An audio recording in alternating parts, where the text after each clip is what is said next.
Assalamualaikum warahmatullahi wabarakatuh. Kembali lagi di RYD31 Media. Oke bre, jadi pada video kali ini saya pengen bahas Veda Ega Pratama.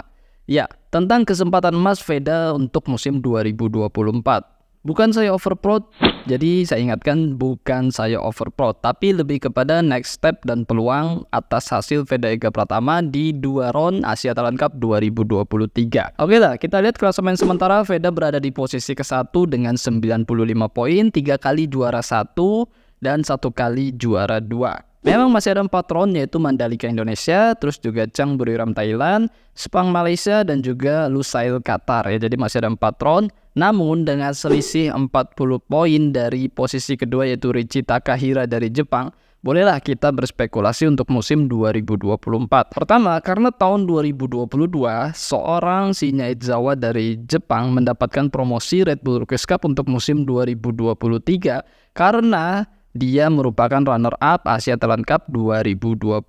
Sedangkan saat 2022, Veda Ega Pratama berada di posisi ketiga klasemen akhir. Yang juara adalah Hakim Danis dari Malaysia. Nah, kenapa Veda saat 2023 tidak mendapatkan promosi ke Red Bull Rookies Cup? Karena usia. Oke, udah kita bahas, sudah sering banget kita bahas tentang usia batas minimum yang bisa mengikuti Red Bull Rookies Cup. Dan pembalap Indonesia sejak 2018 hingga 2023 selalu ada di Red Bull Rookies Cup melalui jalur promosi dari Asia Talent Cup. Artinya ada peluang Veda Ega Pratama membalap di Red Bull Rookies Cup untuk musim 2024. Secara usia, Veda berkelahiran 23 November 2008. Artinya 2024 Januari, Veda sudah masuk usia 15 tahun. Sedangkan yang berhak untuk mengikuti Red Bull Rookies Cup 2024 adalah yang kelahiran 1 Januari 2006 sampai dengan 31 Maret 2009. Ya, jadi secara regulasi Veda sangat bisa banget mengikuti Red Bull Rookies Cup melalui jalur promosi. Jadi bukan melalui jalur tradisional yang dimana daftar sendiri secara online, kemudian jika lolos dipanggil untuk bisa mengikuti seleksi untuk dapat menentukan apakah bisa mengikuti Red Bull Rookies Cup ataupun gagal. Ini penting karena Red Bull Rookies Cup berbarengan dengan MotoGP di Eropa seperti di sirkuit Spanyol, di sirkuit Italia, di sirkuit Belanda, di sirkuit Portugal, di sirkuit Jerman, di sirkuit Austria. Nah, jujur saya ingin lihat Veda bertarung di Red Bull Rookies Cup bersama anak-anak dari seluruh dunia yang mereka juga sebelumnya sudah menjadi juara di kelas-kelas lokal negara mereka masing-masing. Jadi ini benar-benar kejuaraan yang memang diikuti pembalap dari seluruh dunia dengan usia rentang yang sangat muda. Terlebih lagi, jebolan dari Red Bull Rookies Cup bisa langsung ke Moto3 World Championship.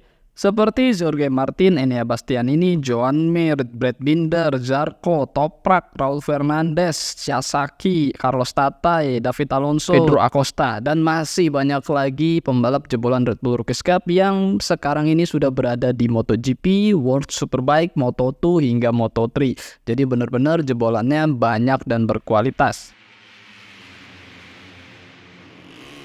Ini adalah kelas penting sebelum menuju ke Moto3 World Championship jika memang tujuannya adalah MotoGP. Namun ada satu hal yang terpenting buat saya pribadi, Veda semoga bisa didampingi oleh Mas Dendi Bre. Karena buat saya beliau sangat membantu Veda di Asia Talent Cup. Dan boleh kita flashback, sebenarnya Mario Aji di saat Asia Talent Cup pun didampingi oleh beliau. Karena seorang pembalap bisa tampil bagus berkat beberapa faktor eksternal seperti motor, pendamping, manajer, tim, dan juga pastinya keberuntungan. Ya, faktor internal ya pastinya skill dari si pembalap itu sendiri.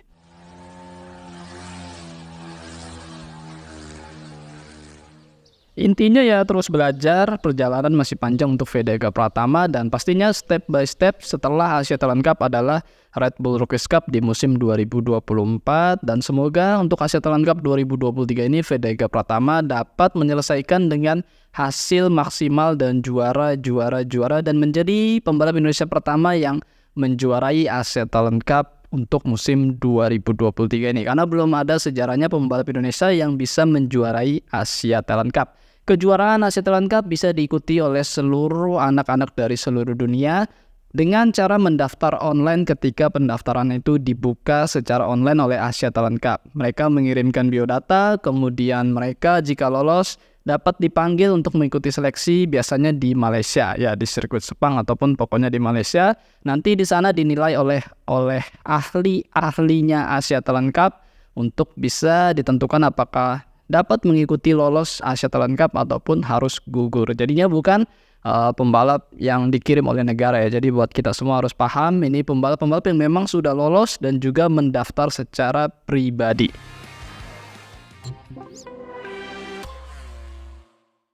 Mungkin ada cerita lain seperti jebolan Asia Talent Cup langsung ke Moto3 World Championship seperti Taiyo Furusato, sang juara Asia Talent Cup 2021 bisa langsung ke Moto3. Namun harus kita ingat adalah ketika musim 2021 itu Taiyo Furusato juga mengikuti kejuaraan Red Bull Rookies Cup dan dia juga pernah juara di sirkuit Mugello, Italia. Usia Taiyo pun sangat mencukupi banget untuk bisa mengikuti Moto3 World Championship musim 2022 lalu. Ya, jadi intinya usianya cukup, kemudian juga dia sudah mengikuti kejuaraan Red Bull Rookies Cup di musim 2021. Jadi bukan semerta-merta Taiyo jebolan Asia Talent Cup langsung ikut ke Moto3. Ya, jadi pokoknya ada batas usia yang harus dipatuhi, juga ada pengalaman mengikuti kejuaraan atau tangga-tangga menuju ke MotoGP. Nggak bisa langsung melompat indah dari Asia Talent Cup ke Moto3 jika memang usianya belum cukup ataupun memang dia tidak ada pengalaman juga di kejuaraan Eropa seperti Red Bull Rookies Cup. Intinya sih yang saya tahu seperti itu, demikian. Jadi kalau dibilang 2024 Veda langsung Moto3, yang jelas usianya belum cukup. Oke, mungkin begini aja konten kali ini, konten ringan-ringan aja dan ini spekulasi buat saya pribadi ya. Jadi intinya opini saya pribadi dan berdasarkan data-data yang kemungkinan memang sangat klop banget dan sangat bisa memungkinkan banget seorang Veda Eka Pratama meraih kesempatan untuk bisa mengikuti Red Bull Rookies Cup untuk musim 2024 dan menambah lagi pengalaman dia, jam terbang dia, karena perjalanan masih panjang menuju ke MotoGP. Sehat-sehat buat kalian semua, jangan lupa makan dan jangan lupa berdoa. Akhir kata wassalamualaikum warahmatullahi wabarakatuh. Bye-bye.